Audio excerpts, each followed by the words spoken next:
Hello everyone, my name is Amber. Welcome to my channel, Amber Reads Romance. I am here with another reading vlog. I am here with a 12 Recs from 12 Friends reading vlog. I have been trying to vlog every book that I got recommended by my 12 Recs from 12 Friends early on in the year. So this one, actually, I am kind of nervous for. But this is why I like 12 Recs from 12 Friends, because it pushes me to read things that I probably wouldn't have picked up on my own. So for today's vlog and this book that I'm going to be trying, it's going to be the Rom-Commers by Katherine Center. And sorry, I was looking over here because I had to remember who it was from. But this was actually recommended to me by, let me just double check here, at Happily Ever Ash, who I actually love, and I love following her on Instagram. And I like her a lot. I just don't know if I'm going to like this book a lot. But that's because I definitely do judge books by their cover. And I am typically not the cute animated rom-com type of book chick. I just am not. But I have been proven wrong, because I read a book earlier this year that was like my biggest surprise of the year for me, because it was I got an ALC for it, and it had a very cartoon cutesy type of cover, and I was like, there's no way I'm gonna like this, and I freaking loved it. So who knows? I might love this one. I'm not typically also the rom-com, and I also don't really usually like to go for more mainstream, traditionally published, that type of stuff. You know, I read a lot of dark romance, mafia, taboo kind of stuff that generally isn't the stuff that everybody's promoting on Instagram. Not to say I do like a lot of the same stuff that people promote. I'm just saying, in a really bad way of explaining this, that I typically don't go for this type of book. So I am nervous, but I'm intrigued because I did already start it. So let's go ahead and get started with this vlog, and let's talk about the Rom-Commers.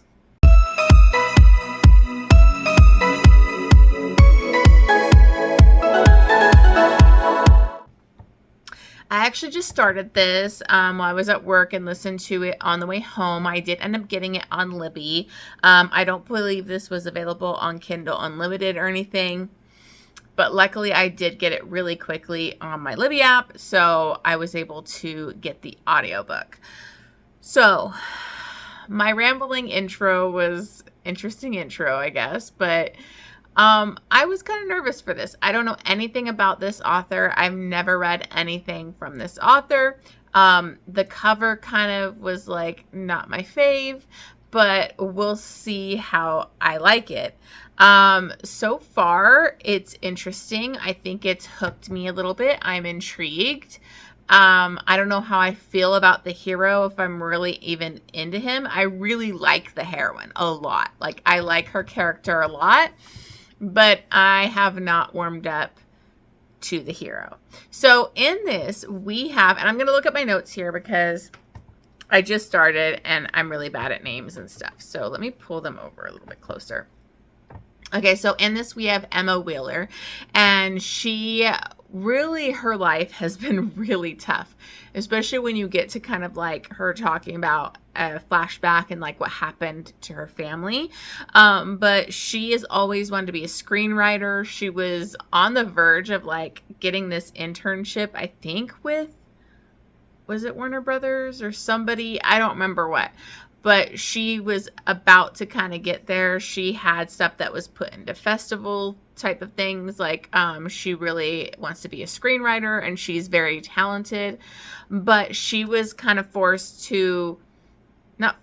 she chose to basically kind of step back and give that up to take care of her dad. He had a really bad injury. And so she had to be his caregiver. Her younger sister was younger, and she wanted to help her sister get into school and get her degree. So they kind of had come to an agreement, like she would spend the first 10 years taking care of their dad. And then once her sister graduated and stuff, they would kind of switch. And I'll dive into the whole dad thing in a minute, but let me just give you the main setup, because in this we basically have her old boyfriend who ended up being gay too, and they're really good friends. He is always trying to get her work, and he basically calls her up and has this too good to be true opportunity where it's a job helping kind of rewrite one of her favorite screenwriters who has multiple Oscars. He's like one of the best screenwriters in, you know, film and TV and all that. And his name is Charlie Yates. And he had written this kind of like, I think he redid an older movie that was like a rom-com. He was redoing it, but it was god awful. Like, she read it and it was horrible. So her friend was like, he needs you to come help, like, do a rewrite with him, help him work on the script. So her sister has graduated college, so she's actually able to go out to, she's supposed to go out to LA with him for like 6 weeks and do this gig. And so her sister's going to take care of their dad. And she's very nervous because she's been the full-time caregiver for their father. And so she ends up going out there and shows up on Charlie Yates' front doorstep with her best friend, who's like his manager. And it turns out Charlie Yates didn't ask for this, didn't want it. He never writes with anybody, and he did not want her. And so he's kind of like dissing her. And she's overhearing this. And so she's like totally pissed off at her friend, storms off. And then Charlie's like, hey, you know, you can stay for the night. And she's thinking like her friend told him he changed his mind, but really he didn't. But her staying there for the night, he gets like some, you know, food, and they're eating, and he's like, you know, well, what, because she broke it to him that she didn't like his screenplay, and he's like, well, what didn't you like about it? And she's like, well, I'm not telling you because you didn't hire me. I have pages of notes, I have lots of stuff that I put in my own time, and you're not hiring me, so I'm not going to give it to you. So he's like, okay, well, how about for this consultation of you telling me everything, I'll give you $5,000 and tell me everything. So she does, and then he was so intrigued by everything she's saying, because she basically lays into it like, this is not a rom-com. The couple, like a rom-com, the couple needs to end up together at the end. So I love this because this is like a whole thing about, I think, gears into romance readers. We are here for the HEA. You know, we want the HEA. We don't want some weird ending where they end up with somebody else. That's not what romance viewers want. You know, that's just... we want the guaranteed HEA. And she's like, there's no romance in this. They don't even like each other. They're just having hate sex. And then, you know, they don't end up together in the end. That's not a rom-com. Like, this is horrible. And so he really thinks about everything she said and reads her scripts that his friend had sent him. And he realizes that she's really talented. And so he wants her to help him. And he decides to hire her and ask her to stay. But it turns out this wasn't even like a real script he wanted to do. It was like he had to do this rom-com for this guy's wife that wants this rom-com or something so that he could get his mafia script done or something. It was weird. And so she's like, well, I don't want to spend all this time for you to make like a nothing project that literally means nothing to you. But they come to an agreement, and she's going to stay there to help him write his project. But I mean, this guy is kind of condescending. He's pretty like had looked down on her when he met her and said he's like, you didn't even like this career needs to be everything to you, and you gave it up, and you didn't even pursue what you should have pursued. I mean, he doesn't know what really happened to her father. So there's that. But I don't know, I just didn't really love him at first here. He's got like literally a drawer full of like Oscars that he doesn't care about. He like really is pretty, you know, a cynical and just not appreciative of his life. And that really pisses her off too. So then we get kind of like her explaining what happened, and the horrible thing that happened is just so sad is when her sister and her were out like with their parents off on a trail, and they were doing, I think, like rock climbing type of thing. And they were kind of lounging around, the daughters, and the mother was like, the father had like the rope, and the mother was like doing rock climbing, and he had her secured. And I think there was some kind of rock slide or something that happened, and all the rocks fell down on them, hit him in the head, knocked him out. And so obviously he didn't have her secure and she died. So the mother died, and then this head injury led to so many complications, which I can't remember what it was called, but he has a huge disability where he can fall a lot. He uses a walker, and then sometimes in his head he feels like, even just laying down, like he's on this ship type of thing. So it's a lot. Like, I can't remember what it was called. Maybe I'll look it up and I'll remember on the next clip. But it was really sad. So, she basically became the mother and had to take care of her sister, had to take care of her dad. So I really like her character. I think she's really strong. She's feisty. She's smart. So I'm liking her. I'm just not sure how I feel about the hero so far. So anyways, that's all I'm going to say for now. I'm about 30% in, and I will check back in with you guys in a bit. Hey guys, so I am actually back with my final check-in for this book. Not much of a vlog going on here with 2 clips, but I honestly didn't have much to say at the 60% mark. I don't even know what I'm going to say about this book because it just really wasn't for me. I think that Katherine Center maybe writes more women's fiction. It's kind of not my jam what this story was telling, and the hero irritated me for most of the book, and I didn't think there was really any romance to speak of. So it's kind of crazy because this book is literally called the Rom-Commers. It's really about a hero that's the screenwriter that he doesn't know how to write rom-com. He doesn't believe in love. He's all, cynical, and, there are reasons the way he acts the way he does, but he doesn't believe in love. And so he's not really great at writing rom-com, and a woman's coming in to help him do that. And yet to show romance, but there's like no romance in this book. There's also no spice in this book, which isn't bad. You don't have to have spice. So that didn't detract from it or whatever with my feelings. It just really was boring to me. A lot of their interactions, there's a lot of dialogue going on, a lot of one-on-one stuff going on, a lot of this forced proximity, them working together, spending time outside of working together. And I just never really felt their connection. I didn't think that they had any feelings really for each other. The girl, she literally starts to come off a little weak because of the amount of times this hero talks shit about her, talks down to her, is condescending. She overhears him multiple times, not talking about her in a nice way. And then yet at the end of the book, he says, "Oh yeah, I knew you were it for me when I met you." Where was that actions? Where was how he treated her throughout the whole book, showing that he was into her the whole time? Honestly, it wasn't there. And so most of this book is kind of her almost throwing herself at him, seem kind of pathetic. Him, there's a point midway where his ex-wife shows up, and he hides with her in the pantry or something, and then she overhears him kind of talking about her not in a good way to his wife, who was actually, his ex-wife was actually kind of encouraging him to go there with her, and he's like, she's a nobody, and so there's just a lot of hot and cold, wishy-washy behavior from the hero that never really made me enjoy him.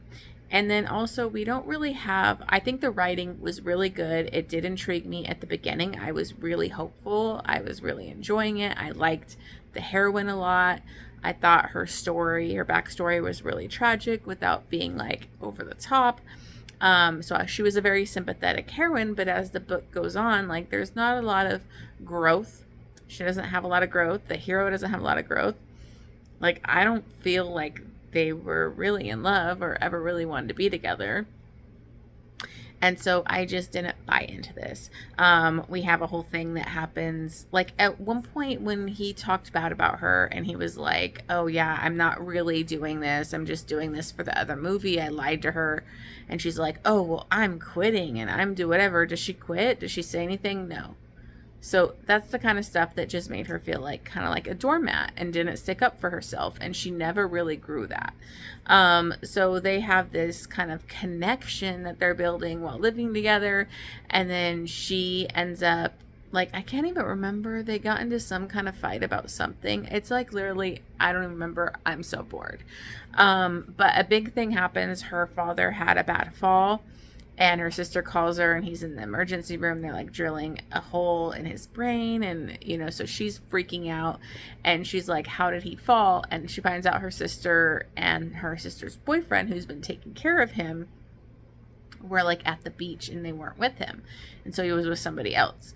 And so she lays into her sister and blames her for the father, you know, injuring himself, and calls her selfish. And, oh, I never got to go to the beach. I never went and did anything. Her sister was like actually going to get engaged. And that was like the whole plan. The boyfriend and her dad had planned this. And so her dad really wanted them to go do this. And so she completely lays into her sister. So that made me dislike her a little bit, because it was just very holier than thou, like, attitude towards her sister, which I appreciated her sister kind of clapping back. But that was frustrating for that character to act like that towards her sister and blame her for her father's condition. Okay, sorry, my mom was in here. So anyways, not a lot of growth here. The way she treated her sister, I thought was horrible. And then, you know, she basically leaves him as like, you didn't really care about this movie and all this stuff. There's other stuff that went on. Sorry, I'm just breezing by it because honestly, I didn't really care. Because there's one point where I think when she was still with him, he had gotten drunk and he had kind of hidden a certain call from her and was kind of like pushing her away and treating her like crap. So that happened. So like at the end of this, he ends up like giving her credit for this being like a co-writer, even though she was supposed to be just like kind of like a ghostwriter. And so there was that. And then he does stuff to try and be these grand gestures, but they weren't really that great. And then she ends up going to, I think it was like the award show or whatever. And he ends up like, she finds out why he had pushed her away. There was like a video that was given to her and everything. And it was because he had thought he had cancer before. I don't know if I mentioned that in the previous clip, but he had gotten sick and his ex-wife literally left him after he was diagnosed and stuff. And so that's why he was very like cynical and didn't really believe in love and all these other things. And so that's kind of why he's like not really in a good place. So I understand his reasons for the way he is, but there needs to be some sweetness in there, some good things happening throughout the book to make me want to get behind these two as a couple. And there just really wasn't. So then you kind of find out like he thought he was dying and he was going to be sick again. And then all of a sudden he gets a call in the middle of his acceptance speech or something, and he answers it. And then he finds out he didn't have it. He had like something else, like bronchitis, I think, or something. So I was just like, I was kind of done. I didn't really care about this book. I didn't care about anything that was happening. I was bored. I didn't care about the characters. The romance was non-existent. There was no chemistry, nothing going on. So I'm thinking I'm probably going to give this like a 2-star. I know that seems really harsh because the writing was good, but I mean, like, it's called the Rom-Commers. What about this as a rom-com? It wasn't like a feel-good, funny, cute, quirky little rom-com. It just wasn't. So I don't know. This author may not be for me because this is probably their style, but I just didn't really enjoy it. So I'm so sorry to whoever recommended this to me. I forgot. I think it might be, I don't remember, but I'm sorry for the negative review, but I just have to keep it real here and that I didn't really enjoy this. So this is probably going to be a pretty short vlog. Sorry, this probably isn't the best, but it is what it is. If, depending on editing, if I feel like I can add the other book, the other 12 rec from 12 friends I wanted to read this month onto this, maybe I'll do that. If not, it'll be 2 separate vlogs, like, you know, per book basically. But I don't know. This has kind of been a mess, but I did say I was going to vlog these. So, thank you so much for watching. Sorry for this negative rant, and I don't have a ton to say about this book, but it was just kind of bleh. So, all right, thank you so much, and I will see you guys on the next one.